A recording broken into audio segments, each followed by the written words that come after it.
Il faut se méfier de ce calme trompeur sur les marchés en cette rentrée. C'est le point de vue de Laurence Lafont. Bonjour Laurence. Bonjour David. Rédacteur en chef de la lettre d'investissement Propos Utile. Quand on regarde un peu les performances estivales des indices boursiers, on pourrait croire que tout était très très calme pendant l'été. C'est vrai. Et qu'il faut être serein en cette rentrée. Ce n'est pas votre sentiment?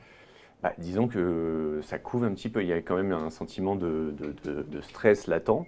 Parce que quand on regarde déjà l'été, c'est vrai qu'au terme de l'été, les performances sont flat sur juillet-août. Donc pour le mec qui n'a rien suivi, il dit ok, j'ai rien loupé. En fait, il y avait pas mal de choses à faire. Ouais. Et il y a eu un début du mois d'août qui a eu un gros trou d'air avant un rattrapage récent. Et quand on regarde la décomposition même des secteurs de la bourse, des bourses européennes. Donc dire qu'il s'est rien passé, c'est faux parce que déjà, sur les secteurs, donc globalement on est flat, sur les secteurs il y a des gros écarts. C'est-à-dire que les matières premières pendant l'été se sont pris une gamelle de 12%, donc ça c'est assez violent. Pourquoi? Parce que craintes sur l'économie qui ont été de plus en plus fortes. Vous avez en deuxième les banques. Donc, quand les banques baissent à ce niveau-là, c'est parce que petit était encore plus agressif, taux encore plus bas, parce que les marges sur les taux trop faibles, et aussi s'il y a un ralentissement plus net en Europe, on voit dans le sillage de l'Allemagne, inquiétude aussi sur les prêts, le taux de défaut des banques. Vous avez en troisième l'automobile, très cyclique aussi. Donc on voit tout ce qui est, guerre commerciale, tout ce qui est risqué a été vraiment vendu assez fortement. Et le défensif commercial. Et à l'inverse, oui, ce qui a grimpé était défensif. C'est normal en même temps. Oui, non mais bien sûr, mais sauf que voilà, il n'y a pas eu un arbitrage, on va dire sectoriel de stratégie. C'est vraiment tout ce qui est un aspect très cyclique a été évité, et les investisseurs se sont mis sur l'agroalimentaire. Donc ça c'est bien, ça ronronne, la santé et les utilities. C'est parce que voilà, il y a des revenus récurrents, ils se disent ça a une très faible volatilité. Depuis plusieurs années d'ailleurs, l'agroalimentaire c'est un secteur qui est linéaire quasiment, et ça s'auto-alimente parce que vous avez une faible volatilité qui attire les investisseurs, et ça monte régulièrement, et dans ces périodes-là, ça continue d'attirer ceux qui recherchent de la sécurité et qui justement ont une nervosité, et ils se disent je garde un pied dans le marché, je suis nerveux, mais au moins avec ça, je me dis que je suis couvert et qu'il n'y a pas trop de risques. Alors si le calme aussi, il est trompeur, selon vous, on peut le voir au travers de l'indice de volatilité implicite, le fameux VIX, qui a monté, mais dans des proportions qui sont somme toute. C'est vrai que vu que le marché est revenu, le CAC est revenu à 3% de ses plus hauts annuels, on est à un niveau assez stable, on pourra croire que la volatilité qu'il y a eu pendant le mois d'août est retombée, et en fait non. Le VIX est monté de 12 à 24 pendant l'été, que ce soit aux États-Unis ou en Europe d'ailleurs.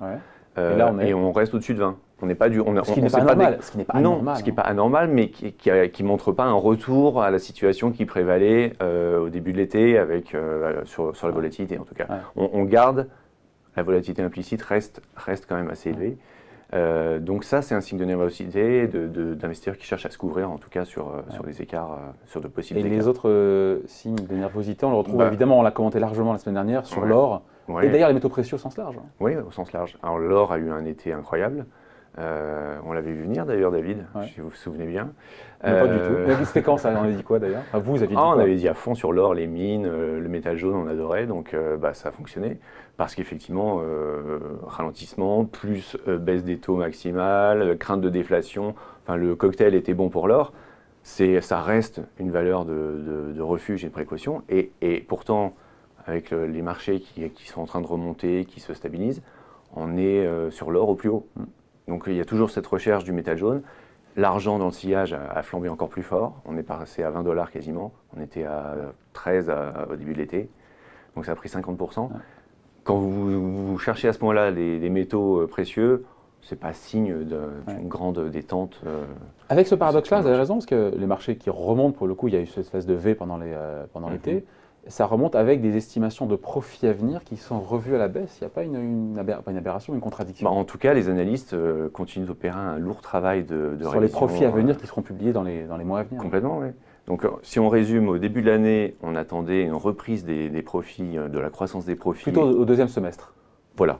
Au troisième trimestre, c'était un petit rebond de la croissance et une belle accélération au dernier trimestre avec plus 10%, que ce soit en Europe, aux États-Unis, c'était à peu près pareil. Et là, ça a du plomb dans l'aile? Alors, troisième trimestre, ça continue d'être dégradé. On est négatif maintenant. Donc, on attend un troisième trimestre de baisse des profits. Et le quatrième trimestre, c'est en bonne voie pour aussi passer négatif, alors qu'on était à 10 quand même. Et les marchés montent, et les marchés actions montent. C'est ça, c'est assez. Ils montent pourquoi? Parce qu'il y a 3 éléments qui soutiennent, enfin 2 éléments surtout. C'est l'espoir d'une reprise des négociations pour un accord commercial. Qui à tout moment seront déjugés et de nouveau. Tous les jours, c'est un peu la loterie. Hein. Si Donald Trump fait un tweet, là, j'adore la Chine, sont mes amis, on va trouver une solution, on grimpe. Et les jours où il se fait un peu plus offensif, on a tendance à baisser. Mais globalement, c'est vrai que l'administration Trump tire toujours le marché avec la carotte de on va trouver une solution, on n'est pas loin, la Chine ne peut pas tenir longtemps comme ça. Donc ça, les investisseurs se disent, si je suis trop vendeur, s'il y a un accord ou s'il y a une reprise positive, je me fais avoir. Donc ça permet au marché de résister globalement. L'espoir donc finalement qu'il y ait une trêve et qu'il y ait un accord. Et puis surtout l'espoir que les banques centrales, on l'a largement commenté, on va continuer à le commenter. Comme d'habitude. Non mais l'espoir c'est qu'encore une fois à la rescousse les banques centrales parce que les taux seront plus bas et donc ça sera bon pour les actions. C'est aussi bête que ça. On a envie de dire que c'est aussi bête que ça. Mais alors c'est vrai que en même temps la BCE, le discours qu'il y a eu la dernière fois va dans ce sens. Il y a même eu des membres qui ont dit on veut frapper fort. Mais quand vous regardez, m'expliquer comment la BCE a frappé fort avec un taux de dépôt qui baisse de 10 points de base ou 20 points de base. S'il frappait fort, c'est ça. Reprendre le QE. Mais c'est là où le marché, je pense que le marché croit à cette reprise des achats d'actifs. Qui est censé faire baisser les taux longs, qui baissent déjà même sans QE. Parce qu'ils anticipent déjà. Oui, mais donc les marchés sont tordus quand même. Ils sont fous. Non, ils vont trop vite. Mais peut-être qu'ils vont trop vite justement là-dessus. C'est-à-dire qu'il y a vraiment cette anticipation d'une reprise du QE européen. Quand vous avez vu les dernières déclarations au cours de la fin du mois d'août de certains membres, il y a une divergence. Il y a vraiment une divergence d'opinion au sein de la BCE. Certains veulent y aller très fort. D'autres disent non, il n'y a pas de quoi y aller. L'économie n'est pas non plus en train de se déchirer. Les marchés sont sereins. L'Allemagne est quasiment en récession. En apparence, on l'a dit. Ouais. Et aux États-Unis, c'est pareil. La Fed a des divergences en interne qui sont assez fortes. Donc potentiel déceptif pour les marchés si... C'est le point risqué, à mon avis, c'est du côté des banques centrales. Parce que la réponse soit pas à la hauteur. Du côté de l'accord commercial, on va encore faire un cirque pendant des semaines, on va continuer à aller d'avant, en arrière. Mais sur les banques centrales, il peut y avoir une déception.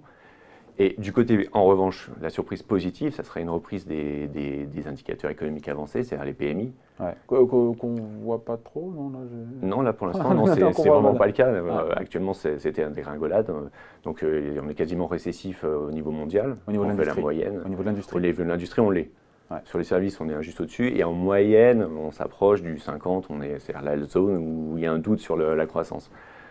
S'il y avait un rebond global de chaque pays, une petite indication qu'il y a une reprise sur les PMI, là, ça change le scénario. Parce qu'on se dit, tiens, voilà, il y a eu le ralentissement. Mais c'est derrière. Mais c'est déjà derrière nous. Vu qu'on anticipe à 6 mois, ce serait l'indicateur à suivre. Pour l'instant, ce n'est pas le cas. Voilà, donc calme trompeur en cette rentrée sur les marchés, on voulait faire le point. Avec Laurence Lafont, rédacteur en chef de la lettre d'investissement. Propos utiles. À très vite. À bientôt, David.